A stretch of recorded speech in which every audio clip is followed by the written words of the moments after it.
Bonjour à tous et bienvenue sur boursicoté.com pour cette nouvelle analyse technique du CAC 40 en clôture. Et donc comme je vous l'indiquais ce matin avec la rupture ici des 5102 points, eh bien on a surveillé ce CAC 40 donc qui a poursuivi sur le mouvement baissier et qui s'est rapproché ici de la zone 5050-5060 points. Puisqu'au terme de cette séance, eh bien, le CAC 40 clôture à 5075,19, perdant 0,51% sur cette séance, eh bien, on a un début de confirmation que eh bien, ce mouvement ici reste technique puisqu'on est venu ici chercher le retracement à 38,2% de Fibonacci, que le contact ici sur la bolle inférieure s'est suivi d'un test de la moyenne mobile 20 exponentielle, mais que actuellement cette moyenne mobile, et ça s'est confirmé sur cette séance, eh bien, continue à se comporter comme une résistance. Donc on se rapproche ici de la zone fatidique des 5050-5060. Je rappelle qu'en cas de cassure nette et de comblement ici de ce gap, eh bien on aurait une invalidation de la poursuite du mouvement haussier. Du point de vue des indicateurs techniques, on reste malgré tout orienté à la hausse, notamment sur le MACD dont les histogrammes évoluent toujours en positif. Du point de vue du RSI, on a une dynamique qui reste haussière du point de vue de la direction, mais qui se neutralise ici du point de vue des bougies. Vous pouvez noter que les volumes sont très faibles sur cette séance ainsi que sur la séance précédente. Alors par rapport justement au volume, le fait que nous ayons ici des volumes plutôt supérieurs à la moyenne sur cette phase de rebond avec des volumes faibles sur la phase de consolidation montre que le fond de la tendance et les volumes sont attirés par les mouvements haussiers. Donc ça reste quand même un élément qui favorise une poursuite du mouvement. Mais d'un point de vue chartiste, on a encore des points hauts et des points bas inférieurs à ceux de la bougie précédente, ce qui valide la poursuite ici d'une petite phase de consolidation.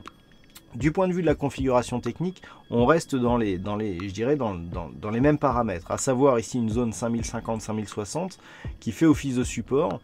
Et tant que cette zone reste support, eh bien on est sur une dynamique plutôt haussière. Je vous rappelle que nous avions ici ouvert un premier gap d'entrée dans cette configuration ici de stabilisation et qu'on était sorti de cette zone par un deuxième gap dont l'ouverture ici rappelle étrangement l'ouverture que nous avions sur le précédent. Ils sont quasiment identiques.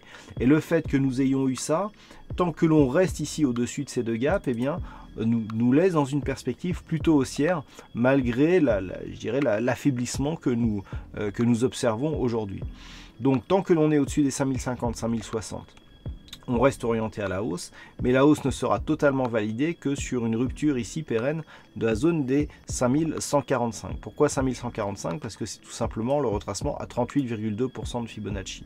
Et qu'actuellement, nous sommes ici sur une cassure de 23,6 ici sur gap, contact sur le 38,2 et retour sur le 23,6, qui renforce encore une fois le gap qui avait été ouvert ici sur cette zone.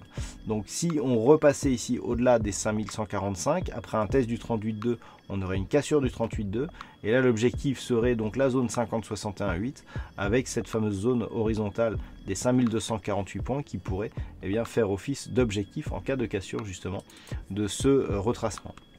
Donc pour la séance de demain, si les cours continuent à évoluer à la baisse, donc il faudra surveiller cette zone 5050-5060. Par contre, s'ils repartent à la hausse, et je vous rappelle que vu le contexte géopolitique et notamment avec les élections qui débutent aux États-Unis, on peut s'attendre à une ouverture avec une forte volatilité demain en fonction du résultat, avec même potentiellement des gaps.